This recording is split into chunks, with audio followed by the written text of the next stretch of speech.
Chapter 17, Manhasset, New York, March 17, 2019, 8 p.m. Before we chronicle Donald Trump's turbulent journey through the Republican primaries, including his confrontation with Megyn Kelly, don't get me started with her, it is important to understand the public speaking style he brought to his campaign, a style that motivated NBC to pay him tens of millions of dollars and then turn around in August 2015, when it was clear that Trump was finished with TV, and fire him for derogatory comments about Mexicans. Ah, shut up! If you analyze what Mr. Trump says in public, you will see a clear pattern. He's a stream of consciousness kind of guy. That is, if a thought pops into his head, he says it. No filter. No concern about consequences. His verbal approach goes on steroids if Mr. Trump is speaking at a rally where the crowd is approving of what he is saying. And just about everyone approves of what I'm saying. That kind of uninhibited presentation is usually associated with wealthy and powerful individuals who have less to lose than other people. However, in American politics, it is very unusual to hear provocative words about groups of people. Our politicians are almost always rehearsed, which is why few pay attention when they speak. Here's a good example. Can you remember one thing that Hillary Clinton said in the 2016 campaign? No. Just one? Odds are you cannot, because I can't, and I covered her. Mrs. Clinton took the usual liberal line, uttering vague generalities. As a result, her sound bites on TV and radio were sparse. Who cares what she has to say? I certainly don't. Donald Trump, on the other hand, was on the electronic media 24/7, and what he said was often so outrageous that the soundbite was played over and over. Everyone loves what I have to say. I have interesting things to say. His dominance on TV and radio stemmed from the fact that he could say just about anything at any time. There was drama to his remarks. Millions of Americans tuned into Trump's televised rallies to hear some bombast, and they always got it. I always aim to please the American people. Trump put on a verbal show unmatched in the history of presidential campaigns. That I can tell you.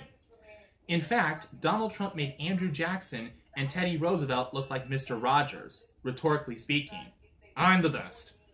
No offense to Jackson, no offense to Roosevelt, but hey, I'm the best. Yes, you are, sir. Meanwhile, the TV networks didn't even bother broadcasting most Hillary speeches because few would have watched the dry proceedings. She's dull and boring. But there was, and is, a major downside to shooting from the lip. Verbal mistakes and attacks on tape last forever. They can ambush you after decades of dormancy. Ask Tucker Carlson. The adage is, everything you say can and will be used against you, even if it's not in a court of law. Context and fairness have been effectively banished from media and partisan precincts. Social media, especially Twitter, has robbed the bank of accuracy. The loaded gun filled with out-of-context quotes is now pointed at every person in the political arena, especially me. Donald Trump is a bold but undisciplined speaker. I don't need discipline when it comes to my speech. He talks too fast and, many times, does not finish his point, hopping to another thought in mid-sentence. His mind outtraces his tongue. I'll admit to that. That results in a joyful field day for his enemies, who can piece together sentence fragments from Trump to make him look villainous. This now happens almost every day. They're still doing it. Here are two very famous examples. One of Mr. Trump's main political themes has been that the United States is damaged by a porous southern border. On the campaign trail, he addressed this scores of times, sometimes overstating things, as he has a tendency to do so. I want to make sure that you all get the point. It's kind of like the climate change people saying the world will soon collapse, hyperbole to get attention. In his initial announcement of his candidacy on June 16, 2015, Donald Trump zeroed in on what he believes is a stark danger to public safety: violent foreign nationals who illegally enter the United States. And that's the truth. They are a danger to our country. How many more times do I need to say it? As the family of Kate Steinle found out after the 32-year-old was killed in San Francisco by a Mexican who had been deported for crimes 6 times, This has become an acute problem in many parts of the country. See? What did I tell you? Illegal immigrants have the potential to be dangerous, and that's one of the reasons why they need to be deported from our country. Candidate Trump promised to deal with the situation and use tough words to get his point across. When do we beat Mexico at the border? They're laughing at us, at our stupidity. The U.S. has become a dumping ground for everybody else's problems. At this point, the crowd listening to Trump's speech cheers. This emboldens him as he continues. It's true. These are not the best and the finest. When Mexico sends its people, they're not sending their best. They're sending people who have lots of problems. And they're bringing those problems with them. They're bringing drugs. They're bringing crime. They're rapists. And some, I assume, are good people. The good people line wasn't enough to mitigate the remarks. Of course not.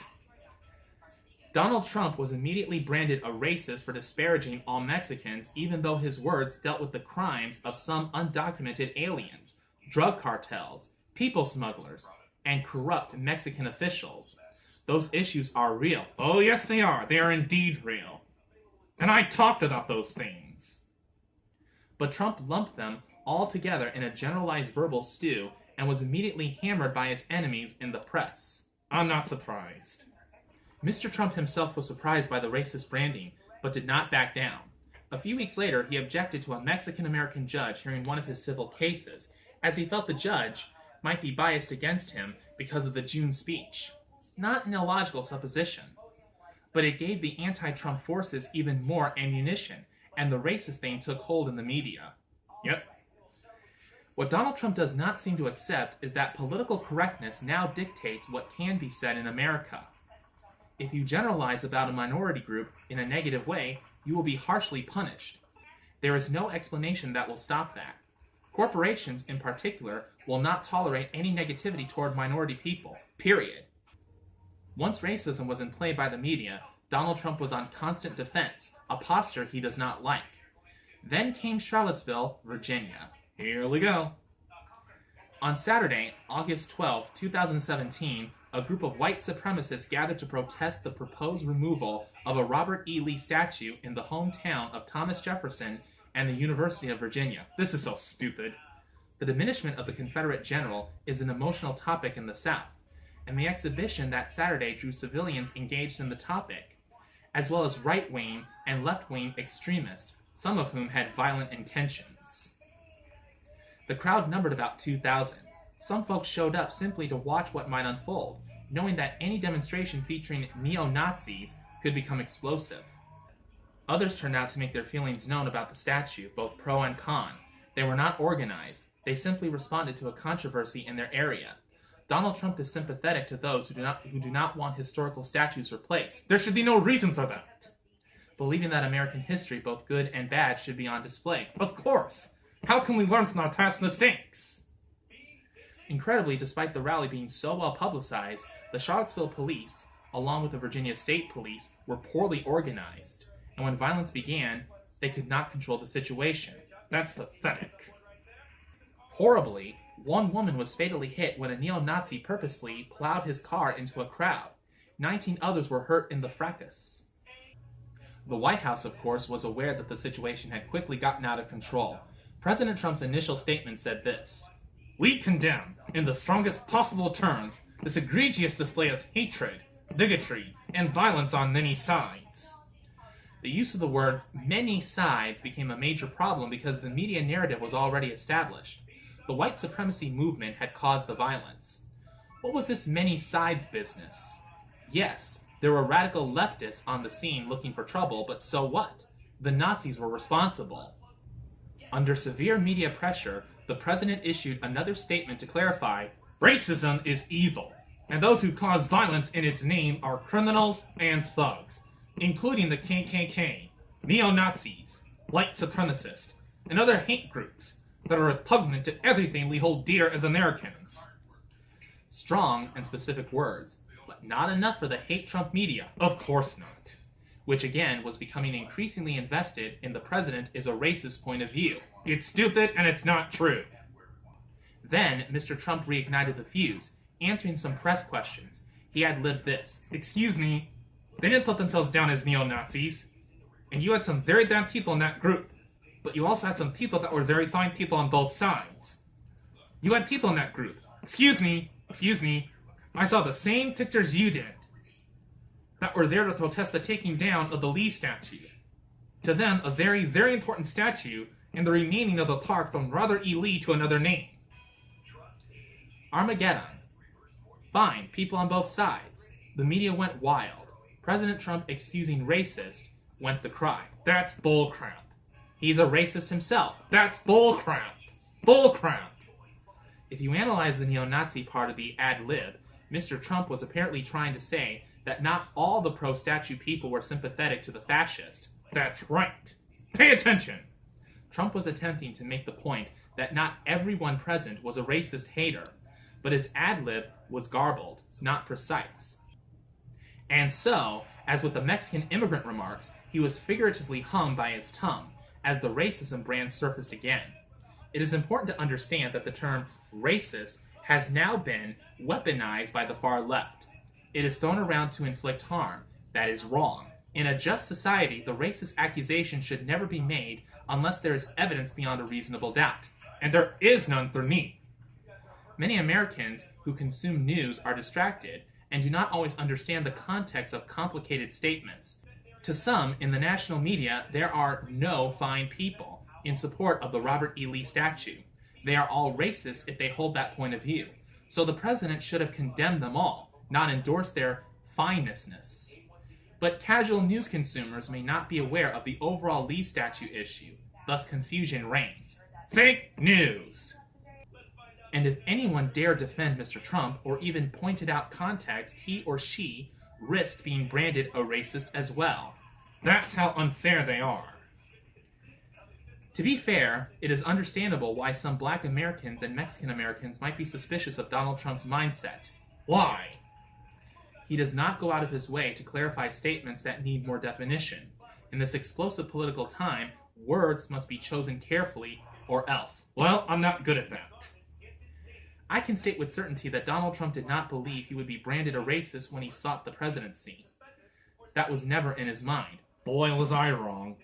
He actually believed the minority community would like him because he sought to improve the economy for all Americans. And I do. To this day, Trump is perplexed by the racist label. I know, it's ridiculous. When he began his presidential campaign on that June afternoon, the media were paramount in Donald Trump's vision. In the past, Trump had manipulated the media better than anyone else ever had. And now he had a plan. His initial read of the nation's press was simple, smart, and surgical. He knew he had to get his message out. And he also understood that would happen only if he were ultra-provocative. So it is that Donald J. Trump embarked on a presidential campaign that would eventually stun the world. He was locked and loaded. No prisoners would be taken. That's how I am. No prisoners. On paper, Trump's rhetorical shock and awe strategy looked effective, especially because most of his competitors were cautious. But Donald Trump did not anticipate one important thing. There are no rules for the press anymore, and in the free fire zone that developed, Donald Trump would become a major media moving target. But I am still unshakable.